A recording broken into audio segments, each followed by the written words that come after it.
ठीक है, मोड़ तरफ रखना। ठीक है, मैं कोशिश कर रहा था सवाल के जवाब देना है। ये यूट्यूब बनाते, यूट्यूब में डाला जी है, आप बाद में भी देख सकते हो अपन घर बैठे। तो नरेंद्र भाई के जो एक सवाल है, बहुत जायज़ सवाल है, बहुत उचित सवाल है। देखिए, परमेश्वर क्या करता है? परमेश्वर जो है, प्रभु यीशु मसीह जो है, जब हम नए सिरे से जन्म लेते हैं, जब एक व्यक्ति को लगता है कि मैं एक पापी हूं और वो अपने पापों को मान लेता है कि प्रभु यीशु, मैं एक पापी हूं, मैं अपने बुद्धि में, अपने समझ में, अपने ज्ञान में, अपने पैसों में सब कुछ करके देख लिया, पर मुझ में सच्चा आनंद और शांति नहीं है, जीने की इच्छा नहीं होता है, मेरे अंदर में कई ऐसे पाप है प्रभु, मुझे आपकी ज़रूरत है, मैं एक पापी हूँ। पापों को मानकर जब यीशु मसीह को स्वीकार करते हैं तो बाइबल के अनुसार उसका तुरंत यीशु क्या करता है? उद्धार करता है। और तुरंत उसी समय, चाहे वो रात हो, दिन हो, दोपहर हो, बरसात हो, गर्मी हो, बाइबल के अनुसार उनको तुरंत उसी समय पवित्र आत्मा देते हैं। क्या देते हैं? लेकिन बहुत से चर्चेस में गलत शिक्षा दिया जाता है कि पवित्र आत्मा का स्पेशल एक टाइम होता है, अभिषेक होता है। ऐसा कुछ नहीं सिखाता है बाइबल, ये रॉन्ग टीचिंग है। ठीक है, पवित्र आत्मा का अभिषेक उसी को बोलते हैं जिसको तुरंत क्या मिलते हैं? पवित्र आत्मा मिलते हैं, उसी को पवित्र आत्मा का अभिषेक मिलता है। तो कुछ पैस्टर क्या करते हैं चर्चेस में, इसको थोड़ा से बढ़ा चढ़ा के बोल देते हैं और इसके विषय उसको सेमिनार रखते हैं या कुछ ऐसा मीटिंग रखते हैं या कुछ विशेष जगह रखते हैं ताकि उनको एक अच्छा माहौल बन जाता है कि आज पवित्र आत्मा का अभिषेक हमारे चर्च में होगा। ऐसा कुछ नहीं होता है बाइबल में। पवित्र आत्मा का अभिषेक उसी को कहते हैं जब एक व्यक्ति उद्धार पाता है, उसी समय को तुरंत पवित्र आत्मा दिया जाता है। ठीक है, बाइबल का वचन के अनुसार। तो बाइबल क्या सिखाता है? यीशु मसीह चाहता है कि एक व्यक्ति को जब उसका उद्धार हो जाता है, उनको जब पवित्र आत्मा मिल जाता है, तो परमेश्वर उनको अपनी योजना में उनको होने देता है।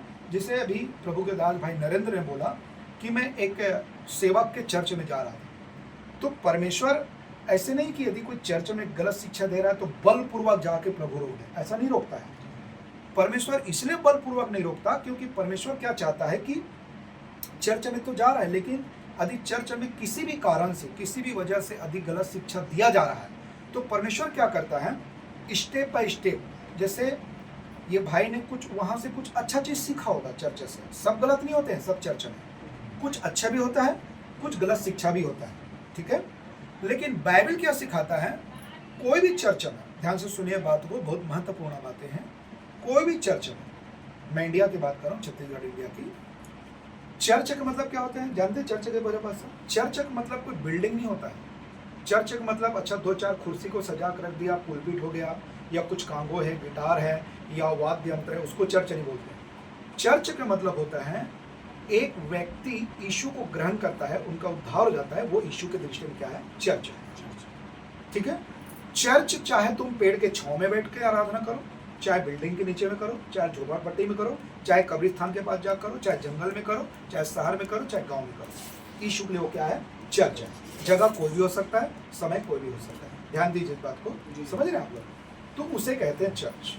ठीक है, एक उद्धार पाए व्यक्ति यीशु की दृष्टि में क्या है? चर्च है। ठीक है, तो यीशु मसीह क्या करता है? स्टेप बाय स्टेप हर एक मसीही भाई बहनों को परमेश्वर के सिद्धांत में, परमेश्वर अपनी शिक्षा में, परमेश्वर अपने वचनों में स्टेप बाय स्टेप क्या करता है? उनको आगे बढ़ाता है। लेकिन दुख इस बात का है, जिस चर्च में बाइबल के मूल शिक्षा, मूल सिद्धांत भी गड़बड़ी डाल देता है। समझ में रहे हो? तो मूल शिक्षा सिद्धांत क्या है? उदाहरण के लिए पवित्र आत्मा का अभिषेक, जिसको मैं बोल रहा हूँ, पवित्र आत्मा का अभिषेक जिसको बोलते हैं, तो वो गलत शिक्षा है। कुछ लोग बोलते हैं अन्य अन्य भाषा के ऊपर, चंगाई के वरदान, भविष्यवाणी के वरदान या सामर्थ्य के वरदान, जो इस प्रकार के जो शिक्षा है उसमें ही यदि कोई चर्च गलत सिखा रहा है तो वो जो है क्या हो जाता है? गलत हो जाता है। कहने का मतलब ये, जिस चर्च में बाइबल के मूल शिक्षा, मूल सिद्धांत को यदि गड़बड़ी डाल दिया तो यीशु मसीह बोलता है उसकी ना सुने। अब मैं ये नहीं कह रहा हूं, बाइबल ये नहीं कह रहा है कि भारत में ऐसे कोई भी चर्च एकदम परफेक्ट है, दूध की धुला, कोई चर्च नहीं, कोई सिद्ध नहीं। समझ रहे हैं? लेकिन बाइबल सिखाता है कम से कम बाइबल की मूल शिक्षा, मूल सिद्धांत हर चर्च में सही होना चाहिए, जिसके वजह से यीशु मसीह क्या करते हैं, अपने राज्य को बढ़ाता है और बहुत से आत्माओं को बचाता है, अपने राज्य के लिए तैयार करता है। लेकिन उसके राज्य में यदि कोई मूल शिक्षा में, मूल सिद्धांत में गड़बड़ी डाल देता है तो वो कभी भी परमेश्वर के राज्य में फलवंत नहीं होता है, परमेश्वर के राज्य में नहीं जाता है। भले उनके चर्च में 1000 आदमी है, लेकिन 1000 में से एक भी फलवंत नहीं हो रहा है। किसके लिए? परमेश्वर के राज्य के लिए। तो ऐसा ही, जैसे उदाहरण के लिए कुछ चर्चेस में ऐसा सिखाता है उद्धार पाने के बाद भी तुम्हारा उद्धार खो सकता है, जबकि बाइबल में ऐसा कोई शिक्षा नहीं है। अब बताइए, यदि कोई पास्टर मुझे ऐसा सिखा दे तो फिर मेरे अंदर में तो वही डर है, मुझे तो डर है ना कहीं मेरे से कोई पाप हो जाए प्रभु, तो मैं तो उद्धार मेरा खो जाएगा, तो मैं तो नरक चला जाऊंगा मरने के बाद। उदाहरण के लिए मैं मान लो किसी लड़की से मेरा अफेयर चल रहा है, मेरा ऑलरेडी शादी है, मेरे पत्नी, मेरे बच्चे हैं, उदाहरण के तौर पर बता रहा हूँ। मान लो किसी से, अरे भाई मेरे अंदर में तो पाप का स्वभाव है, आदम हवा का, हो सकता है किसी लड़की से मेरा अफेयर चल रहा है और मैं पाप में पड़ गया, है ना, और मेरा अचानक एक्सीडेंट हो गया मान लो, तो मैं तो नरक चला जाऊंगा। तो उतना दिन तक यीशु में को स्वीकार करना या उतना दिन तक यीशु मसीह में चलने से मुझे क्या फायदा? फिर ये तो अनुग्रह नहीं रहा, फिर सुसमाचार ही नहीं रहा, मुझे कुछ और करना पड़ेगा। मतलब तो यीशु में आने का मतलब ही क्या है? मुझे उतना दिन तक मार खाया, जेल गया और 20 साल के बाद अशोक पास्टर खरे पाप में गिर गया और मैं नरक जा रहा हूँ, तो यीशु में आने का मतलब ही क्या है? समझ में आ रहा है? एक बिल्कुल टोटली रॉन्ग टीचिंग है ये बाइबल की शिक्षा नहीं है। बहुत से चर्चेस में से सिखाए जाते हैं, बहुत से छोटे बड़े पास्टर के कहना है। मैं आपको बताना चाहता हूँ, एक भी वचन नहीं है ऐसा। कोई भी पास्टर मुझे बता दे कि उद्धार पाने के बाद भी किसी वजह से उद्धार खो सकता है, एक भी वचन मुझे बता दे। और वो कई बाइबल के वचनों को कोट करके बताता है, देख इसमें यहाँ पर लिखा, जबकि उसका सिद्धांत अलग है, उनका संदर्भ अलग है, उनका कॉन्सेप्ट अलग है। वो कहाँ पर बोला, किसको बोला, क्यों बोला वो पता लगाना है। मैं आपको बताना चाहता हूँ, उद्धार पाने के बाद, ध्यान से सुनिए, उद्धार पाने के बाद कोई भी शर्त नहीं, कितनी भी घटिया पाप करो तो भी आप नरक नहीं जाएंगे, ऐसा बाइबल सिखाता है। समझ में आ रहा है? अब मैं ये नहीं बोल रहा हूं कि उद्धार पाने के बाद हमको पाप करना चाहिए, ऐसा नहीं सिखा रहा हूं मैं। उद्धार पाने के बाद तो हमको पवित्र आत्मा के अधीन में होकर वचन में बढ़ना चाहिए, और जो मसीह भाई बहन वचन में बढ़ता है वो पाप कर ही नहीं सकता। फिर भी जाने अनजाने में उनसे पाप हो भी गया मान लो, तो कुछ समय के लिए हम पवित्र आत्मा से अलग हो जाते हैं। मतलब जिसको छत्तीसगढ़ी में बोलते हैं पवित्र आत्मा से शोकित हो जाना, छत्तीसगढ़ी में बोलते हैं पवित्र आत्मा रिसाजत है जब हम पाप करते हैं। जैसे हम अपने पापों को, क्योंकि हमारे अंदर में तो पवित्र आत्मा है, तो पवित्र आत्मा हमेशा हमको याद दिलाता है, बेटी तूने पाप किया, तूने झूठ बोला है, तूने मूर्ति पूजा किया, तूने एक किया वो किया, वो हमको पवित्र आत्मा हमेशा याद दिलाता है, कन्विट करता है। तो जैसे हमको पवित्र आत्मा याद दिलाए, वैसे ही हमको पवित्र आत्मा को बस्ती अर्थात यीशु के सामने अपने पापों को मान लेना चाहिए तुरंत। रात हो, दिन हो, दोपहर हो, बरसात हो, ठंड हो, कभी भी कोई भी समय नहीं, जैसे आप अपने पाप को मानते तुरंत पवित्र आत्मा आपको फिर से संगति में ले लेता है। समझ में आया? तो तुरंत हमको पाप की क्षमा तो वहीं पर मिल जाता है। लेकिन कुछ लोगों को कहता है, ब्रदर आप ज़्यादा से ज़्यादा घटिया पाप करेंगे या रेप करेंगे या चोरी करेंगे या हत्या करेंगे तो वैसे पाप में आप नरक चले जाएंगे। तो मेरा सवाल आपसे ये है, जब यीशु मसीह तो भविष्य ज्ञान को रखने वाला परमेश्वर है, तो जब 20 साल के बाद 21 साल में पास्टर अशोक कुमार खरे किसी का हत्या करने वाले हैं, तो यीशु मसीह मुझे उद्धार दिया ही क्यों? उसको तो पहले से पता है, फिर दिया क्यों उसको उद्धार? उदाहरण के तौर पर यदि मैं ब्रदर के बर्थडे में गया हूं और किसी वजह से हम तू मैं बहस हो गया, झगड़ा हो गया, तो ये भाई मेरे घर में आके ऐसे बोलेगा, भाई साहब आपको बर्थडे में जो गिफ्ट दिया था, अब तेरा मेरा कोई रिश्ता नहीं, तो मुझे वो गिफ्ट वापस कर दो, बोलेगा ये कभी? जब एक व्यक्ति ये नहीं बोल सकता, तो परमेश्वर अपने अनुग्रह, अपने दान को क्या वापस मांगेगा?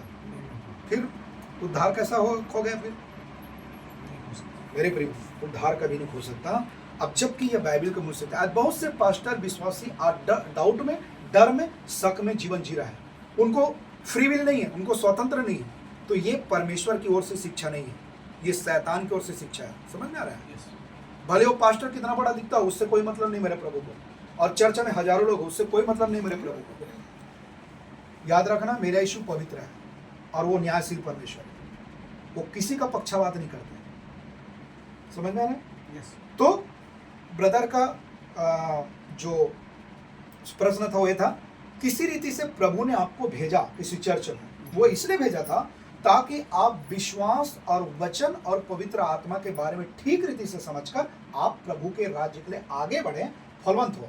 लेकिन आप गए और आपको आगे जाकर पता चलता है कि बाइबल के मूल शिक्षा सिद्धांत में ही गड़बड़ी है, गलत शिक्षा दिया जा रहा है। तो पवित्र आत्मा यीशु मसीह का वचन में लिखा है, उनके चर्च को तुरंत बंद कर देना चाहिए, मतलब शिक्षा और संगति को तुरंत बंद करने देना चाहिए, क्योंकि वो आत्मिक जीवन के लिए आपके लिए हानि का कारण है।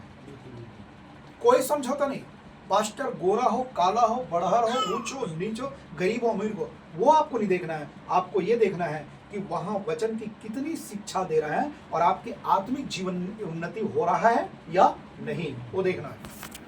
आज हमारे चर्च में हमने क्या प्रश्न किया, मैं 7 पॉइंट रखा था। जैसे बच्चों का परीक्षा लेते हैं ना, हमने वैसे ही चर्च का परीक्षा लेते हैं। तो मैंने 7 पॉइंट रखा, 7 पॉइंट को लगभग हमारे कलीसिया ने ठीक रीति से बताया। ठीक है, तो वैसा होना चाहिए चर्च। फिर आपको प्रार्थना करना है कि प्रभु जी, मैं वचन में आगे बढ़ना चाहता हूँ, मैं एक अच्छी संगति करना चाहता हूँ, कृपया मुझे चर्च दिखा दीजिए। तो प्रभु अपनी इच्छा में, अपने समय में आपको अच्छा चर्च दिखा देगा। लेकिन हमको उतावली नहीं करना है, नहीं वो दूरिया है, वो नज़दीक है, वो पास्टर बढ़र है, ये पास्टर गरीब है, वो पास्टर गोरा है, ये पास्टर काला है। यदि ऐसा हम कर रहे हैं तो इसका मतलब है कि हम परमेश्वर को पीछे रख दिए और हम ही आगे बढ़ गए। जबकि नीति वचन 3 में कहता है, संपूर्ण मन से यहोवा पर क्या रखो। तो हम बोलते जरूर हैं, करते अपने मन के, तो ये बाइबल की शिक्षा नहीं है। इसलिए प्रिय दोस्तों, मैं आप लोगों से कहना चाहता हूँ, सबसे पहले बाइबल में बढ़िए। केवल चर्च जाना ही काफी नहीं। मैं ये नहीं बोल रहा हूँ कि चर्च मत जाइए, लेकिन चर्च जाना, ताली बजाना, दान देना, आंखें मूंदना, गीत गाना ही इतना काफी नहीं है। सबसे ज्यादा आप परमेश्वर के बारे में पता लगाइए कि वो कौन परमेश्वर है, वो क्या करने वाला है, उसके अंदर में क्या क्या गुण है, परमेश्वर क्या चाहता है, उनके प्लान और योजना क्या है, वो जानिए बाइबल से। यदि आपको वचन पता नहीं है तो आपका बेस्ट टीचर जो आपके अंदर में पवित्र आत्मा, उनसे पूछिए नम्रता के साथ, सिधाई के साथ, प्रभु मैं वचन में बढ़ना चाहता हूँ, मैं एक सच्चा मसीह बनना चाहता हूँ, कृपया मुझे रास्ता दिखाएं। परमेश्वर अपनी इच्छा में आपको समय और रास्ता दिखा देगा। आप हड़बड़ी मत कीजिए, कूदिए मत। वो जाते थमु जाबो, वो मानी थमु मानबो, वो खई थमु खाबो, वो चर्चे दी थमु जाबो, नहीं। इसका मतलब है आप परमेश्वर की इच्छा में नहीं जानना चाहते, आप कुछ और करना चाहते हैं। फिर वो सुसमाचार नहीं होगा, वो समाचार बन जाएगा संसारिक रीति से। ठीक है, तो ब्रदर आपको धीरज धरना है, परमेश्वर का प्रश्न का उत्तर का वेट करना चाहिए। तो परमेश्वर आपको अपनी इच्छा में आपको सही चर्चा दिखा देगा। ठीक है, सही प्रभु के दास दासी दिखा देगा, जिसको वचन का सही नॉलेज हो। ठीक है, और आप बंद कर दें और दूसरे